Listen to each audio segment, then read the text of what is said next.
warm, hot cup of coffee here.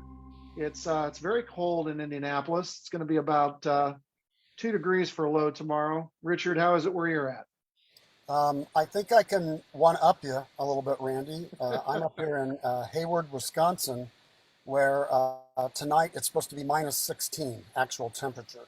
So that's a little nippy for my taste. I don't know about for you, but I don't. at? Indiana doesn't get that like that very often. So I'm a little nervous about my ears freezing off and stuff tonight, but we'll see. Yeah. Well, at least you're not doing marching band outside. Good point. Good point. So, when we're talking about marching band and we're talking about playing in tune and the experience of learning how to do all that, um, I thought it'd be kind of interesting today to talk about the more difficult keys to play in processes that you've used because, you know, occasionally we do hear marching bands play in other keys besides B flat, E flat, and F. But for color reasons, right? As a composer, you want to have some options. And can you speak to that a little bit? How you deal with that from a teaching perspective, and then even maybe if you wanted to talk about it as a writing perspective, particular keys that have presented issues for you in the past that maybe you stayed away from, or keys that you feel provided a lot of great color that you've gravitated towards as a contrast to the other ones. Sure. Yeah, and I just find this subject kind of fascinating, and I hope other people will too. But if you think about any piece that you've conducted, whether it be concert band, marching band, or whatever, and you come up to a key change, we kind of take all that stuff for granted. It's like, okay, it's another key change. But to an audience, a key change is major. I mean, it's a major change in color. It usually adds some kind of excitement or energy to the piece, or it changes the direction of the energy to the piece. So those key changes are really important to the progression of the piece. Now, when it comes to writing for marching band and rehearsing marching band, everyone talks about let's keep it good on the horns, right? Let's make sure that the woodwinds, let's make sure that the brass always are in great keys so they can sound good. All right. First of all, and I don't mean this to sound as negative as it's going to sound, but just because you write in good keys doesn't necessarily mean your instrumentalists are going to sound good. All right. We all know there's a lot more to it than that. All right. But the other thing is when you're designing for today's marching band, I'll tell you what, you got to be a little bit careful because B flat, E flat, F major goes a long way.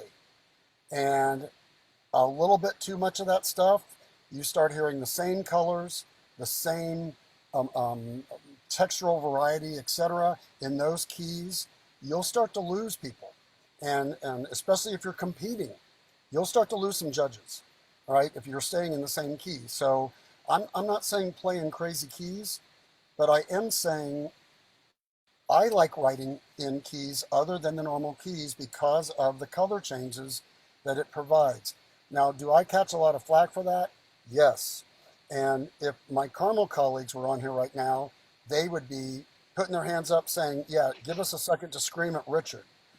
Because they'll text me halfway through the season and they'll say, wonder how many other people today are trying to tune a D major 11th chord. And it's like, with funny, um, you know, um, emojis, Emojis. whatever afterwards, and other certain words, which we can't mention, right?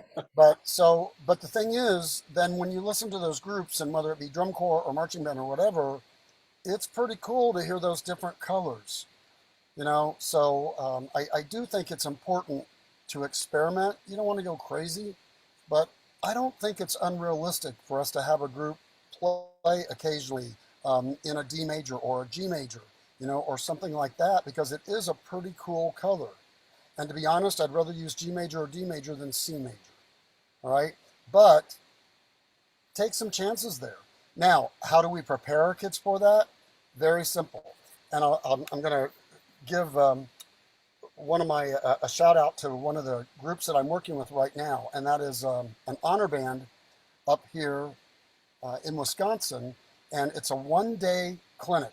All right, so we're rehearsing the band for about 6 hours, and then tonight we're doing our concert. In about an hour and a half, we're doing a concert. All right, one of the tunes that the directors picked, and I'll get them for this, but one of the tunes that the directors picked was a piece that is in Six Flats concert. All right, so I spent probably about half an hour today going through the different instruments, what that scale is on their instrument, what the pitch tendencies are on those different notes on their instruments, but more importantly, what the fingerings are for those notes. You know, and by the time we got ready here and we were doing our last run through, I was actually hearing most of the band playing C flat concerts correctly, and they were playing G flat concerts and whatever. And it can be done. Kids are just not used to doing that. But think of the musicians that we're creating by giving them that experience. And are they going to sound as good in Six Flats in the first couple hours than they do in the normal keys? No, they're not. So it comes back to teaching, and sometimes we'll have to back way up. And I actually wrote out all the scales for all the different instruments, you know, for clarinets, for alto saxes, for the horns, etc., on the board. And we talked about the tendencies of all those notes. Are there alternate fingerings that will help? All these different things. And it really made a difference. Now, are we going to sound perfect in C flat, or I'm sorry, G flat major tonight? Probably not. Okay, but they're going to come a lot closer than they were earlier today. And I think the band directors are going to get back better readers than they had and better listeners than they had because of doing that. So I know it's about competition with marching band, but we have to remember it's also about developing our students. And I think this gives us an opportunity to develop our students. And remember that if you do, I'll leave you with one last point here. I know I'm talking a lot, but if you decide you're going to put a key change in somewhere, beware of the half step key changes, up a half step or whatever, because that basically means that half of the piece is going to be good on the horns, the other half of the piece is going to be terrible on the horns, no matter what you do. All right, so just kind of be careful with that. But boy, I encourage people to experiment with maybe a little part of their show, going out of their comfort zone and see if they can't create some other colors. And I bet there are even some front ensemble arrangers that will really appreciate that too, because in mallet, some of those keys work better on mallet instruments than they do on the normal band instruments or the normal band keys. So hope all that made sense. I know I just talked a lot. So. Absolutely. No, that's great information, and that all makes complete sense. And I guess the key through all of that is go slow, right? I mean, let them experience the tonality and not try to teach them the speed of the scale, especially in a situation that you were in with the 6 hours of rehearsal. I mean, you know, just having them be able to adjust their ears is probably the most important thing, and tapping into that intellect can be very, very helpful in helping them find, as Miles Davis said, you're only a half step away from the right note. So and that's exactly what I told the kids today. Plus, I also told them I give them $20 a piece for every C flat that they played correctly tonight in the concert. Of course, I was lying, but you should have seen the look on their faces. They're like, that's great. Wait, is he serious? You know, but you know, I think it's worth it. I really do. Even getting ready to do a gig where I know we're not going to be perfect because we've only had a few hours of rehearsal, but what these kids have achieved today is pretty amazing. You know, so take a chance, take a left turn every once in a while. If it doesn't work, it doesn't work. But there's nothing bad about kids being able to play in G major or D major. You know, there's nothing bad about that. That's only going to help you down the road, especially in concert band. Absolutely. Well, that's great information, Richard. Good luck tonight with your honor band, and hopefully it warms up as you drive south. I really do hope so. As long as the plane gets off the ground. That's right. Oh, that's right. You're flying. Okay, yeah. There you go. That makes a difference. Well, everybody have a great week, and we appreciate your interest in Coffee Talk, and we hope you learn something each week. Have a great rest of your week, everyone, and we'll see you next week on Coffee Talk. Take care, everybody. Thank you.